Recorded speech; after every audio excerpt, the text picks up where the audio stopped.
Flight 4 is the last of our flight test programs. This shot of the underside of the vehicle stacked on the pad. One of the most significant things at this point is that we turn this vehicle around from one flight to the next in something on the order of 3 months. That kind of a turnaround rate was done in spite of the fact that we had all of the scrutiny and all of the thoroughness of a flight test program, and yet that same rate will carry us through the ops era for the next couple of years. You see a couple of cats in a pressure suit. This is also the last time that you'll see anybody wearing a pressure suit or using ejection seats. From now on, we're going to be going in shirt sleeve environments. Come out to the launch pad. One of the things we did here was to, as Hank mentions, we get ignition on time, much less than a second off the planned trajectory. Here you see the engines coming up to speed. The engines are controlled in the final count by the onboard computers. We verify that we have good main engines prior to ignition of the solids, which commit you to flight. Just prior to this, we had loaded the payload on the pad, which is another first for this part of our mission, and that's going to be one of the ways we streamline the turnaround time for future operations.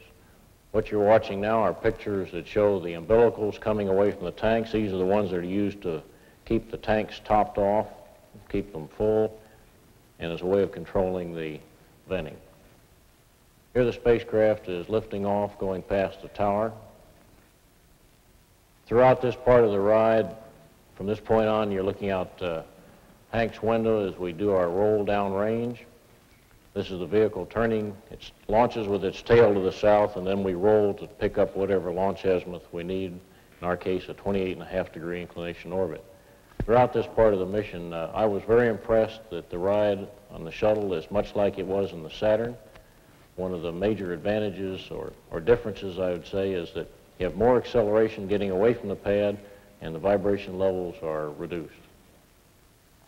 We see the vehicle here going through approximately Mach 1. You'll notice that the shock waves start to build up around the nose of the vehicle and the tanks. You can see that quite vividly. We're somewhere over 20,000 feet now, and speed's building very rapidly. This is the region of maximum dynamic pressure. Here's a view taken from the pilot's window as we pop through the atmosphere. It's very dramatic as you get out of the atmosphere, and the sky begins to turn dark very rapidly. 8.5 minutes from liftoff, we're some 58 nautical miles high and traveling at just under 26,000 feet per second. Here's a view taken in orbit as we do one of the ohms burns that I described to you earlier. We did 2 of these burns to get into the 130-mile orbit, 2 more to jack the altitude up to 160, then a 5th one to adjust the entry roll phasing. Here's a just brief look at the operation of the continuous flow electrophoresis system. This is a prime example of an experiment or an operation that can only be performed in zero-G efficiently. It must have the space environment. The principle of operation is that biological materials assume their own inherent charge in the presence of an electric field, and that serves as a basis for separating these materials. This can only be done now in the laboratory, and only very small quantities of biological materials that can be used in the treatment of disease can be separated in this fashion. It could be done with a static device, but to increase the yields, you need continuous flow. The principle being to put the biological materials in solution, pass them between the electrodes of an electric field. The molecules with a larger charge would then have the largest lateral displacement in the field as the flow proceeded. Now, the big enemy of doing this on Earth is gravity. Gravity limits how much or how concentrated the solution is with the materials you're trying to separate, because the solution must keep it in, must hold it up, and in gravity, if you get the concentration too high, it won't hold it. Gravity also plays a part in convection. As the fluid is heated by the electric field, convection currents set up, which destroy the purity of the sample being gathered, and also affects the quantity that you can separate. In the space environment, you can increase the yields several hundred times over what you can do on Earth. And this is extremely important because then this allows us to generate clinical quantities rather than just experimental quantities. The big factor here is the cost. To produce the same amount of material on Earth as we can produce in orbit under a comparable period of time would cost a fortune. So space use of this type of device is going to reduce the cost and make the materials available. This is the first of 6 flights flying this device under a joint agreement between NASA and the contractor. Our first results show that this device worked very well, and the results are very promising. In the future, we may very well have factories producing biological materials using this same technique. And again, I say the importance is that it can only be done in a space environment where there's no gravity or very little gravity. The device is run, a little microcomputer. Here we see the pilot making an input into that computer. Here's a shot of an upfire in jet and side firing jets. This is the kind of firings we took the data on, as I told you, with the plume survey. There's one of the small vernier jets firing. We took that picture from the elbow camera on the RMS. The RMS was utilized in 2 days of our flight. The RMS is a sophisticated device. It works very much like your own arm, in which the brain computes the drive rates for the different joints to make the arm do what you want it to do. In the same fashion, the computer computes the rates with which to drive the arm. Here we see an example of how you can roll a payload about its own longitudinal axis, yet not make it translate. You can do the same thing in a similar fashion by causing the payload to go up and down with respect to the orbiter, or we can make the payload go back and forth parallel to its own axes, as you see here, without rotating the payload. So it's a very versatile and useful tool. This is an example of donning the lower torso of a spacesuit. I'm wearing a liquid-cooled garment that provides cooling when you're outside. The pictures are taken inside an airlock that's in the back of the spacecraft cabin on the middeck. The airlock is something we've never had before. It allows you to go inside, and the hatch you're looking at is an exit into the payload bay where you have the vacuum of space. Inside, you can go in a shirt sleeve environment, don the suit, check it out, and then translate outside without having to depress the major part of the cabin. The purpose for this exercise in STS-4 was to prove that we had good mobility inside the airlock. And you've just seen me put my feet in a set of stirrups that are going to anchor my feet so that I can simulate opening the hatch into the payload bay. This was in preparation for STS-5, where 2 crew members will come inside, close off from the cabin, depress the airlock, and go outside to perform an EVA. Here's one of the prime reasons we go into space. Not to have fun, but the presence of zero gravity. Imagine the applications of this. We've already talked about one, the Cephas, in which we use the lack of gravity to do something very useful in technology and production. But you could also use this to, say, process materials in which it's important that the materials not touch a container with which that it's in. Lack of gravity also has some disadvantages in that you must somehow anchor yourself if you want to work in space. Here, the crewman puts his toes under the edges of the locker, and notice he has quite a bit of freedom then to move about without coming loose and floating around as you saw earlier.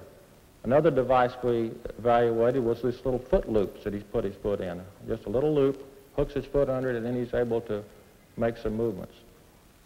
A third device we looked at are these little sandals with suction cups on the bottom.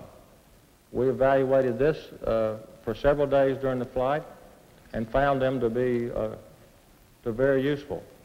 We probably still need to do a little more development on them, but the concept is sound. One of the devices we liked the most on flight for improving morale was a treadmill. It works exercise works in space just like it does on Earth. It clears your thoughts and makes you ready to charge again. We had a harness that attached to the lower torso, and those bungee cords there applied a force equal to the body weight. So your legs were seeing the same forces they would see in 1G on the surface of the Earth. We also had an electronic device that run off a battery you could attach to your earlobe. Was also attached to the treadmill. You could tell what your heart rate was, how far you'd gone, how long you'd been running. This was a real morale builder for our flight to be able to use this. One of the things we took a look at in our operational evaluation was some revised packaging of the food system. In order to save weight and space on the spacecraft, we have gone to dehydrating the food, putting it in some plastic containers. Now, Hank is on the left side of the picture putting water in to hydrate it. You mix it up. Since most food tastes better if it's warm or if it's cold rather than ambient, we have this aluminum thing that looks like a suitcase. It's actually a little portable heater. Put the food that has to be warmed in there, and then we'll put it off to the side for 15 or 20 minutes and let it warm up. At the same time, we had a little refrigerator, which we carried for the first time on this flight. Then we could put beverages and things in there that would be cooled. And you put it all together so that you have a hot meal with cool beverages, and it goes a long ways towards making the food a lot more flavorful. And just as it does on Earth, having a good meal does a lot to bring up morale. And when you're working 15 and 16-hour days, that's important. This is a picture taken with a television camera in the moonlit night. Now, the little dots you see off on the right side of the picture are stars. The white area you see in the center and left is the Earth. That's a cloud cover. And the white line that you see off to the top at first looks like the Earth's horizon. However, we noticed some stars that went right through the horizon and came down on the Earth. And before admitting we'd lost our marbles, we observed it some more and determined that no, what we're really seeing is the top of the Earth's atmosphere. It's about 90 kilometers up. And that's one of the reasons that scientists would like to take their telescopes outside into space so that they can avoid having to look through that layer. And you can see two little stars in the top left corner of the picture that are just now about to go down and penetrate, and they're hidden by the Earth. And that shows you that that really is the Earth's limb. This is a picture taken at sunset, and as I keep pointing out, the pictures that we see are never as vivid as what you see in the real world. We found the colors to be brilliant reds and blues, and they change with latitude and longitude as you go around the Earth. I think it gives you a chance to observe things. I think you can see the amount of aerosol like dust and volcanic ash that's in the atmosphere as it shows up and changes the colors. This is a picture taken at hypersonic speed with a telescope on the California coast. I think that's an illustration of the precision with which our system, both the spacecraft and the ground, have been able to pull off an entry. The entry was very similar to what we've had in the past. The one difference between this and the ballistic approaches is that now you have time to experience the transition between 0G and 1G. Here's a picture taken out of the commander's window as he turns left, coming around on the lake bed. In the center right part of the window is the runway that was used on the lake bed for landing STS-1 and 2. We're turning on around and coming in towards the hard surface runway at the Edwards Air Force Base. I think it's rather significant that in spite of the fact that a pilot may experience a certain amount of vertigo and the transition to 1G weight effects, but in spite of all that, the system with its information and the training program we have allows you to make a landing that looks like this, which is perfectly routine. We've just passed over the aim point. We're pulling up the nose, and here's where the gear comes down. Now you can see the runway approaching, and from this point on, you just sort of hold everything steady as you come up, check that the gear is down. It's always a good plan. Next thing you do is you come up on the runway, and if you look closely, I think you can see touchdown as it occurs right about there. Here's an outside view of the same thing. Chase plane over on the left side of the screen, the gears coming down. And this thing flies just as solid as a rock.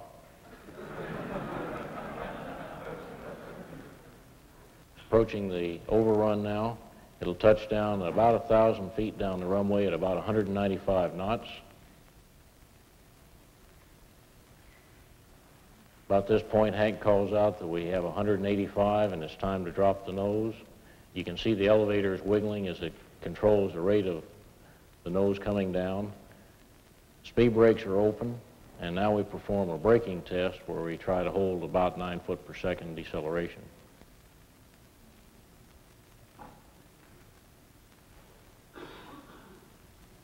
I think the fact that we can go out and do all of this in public is a real tribute to our entire system.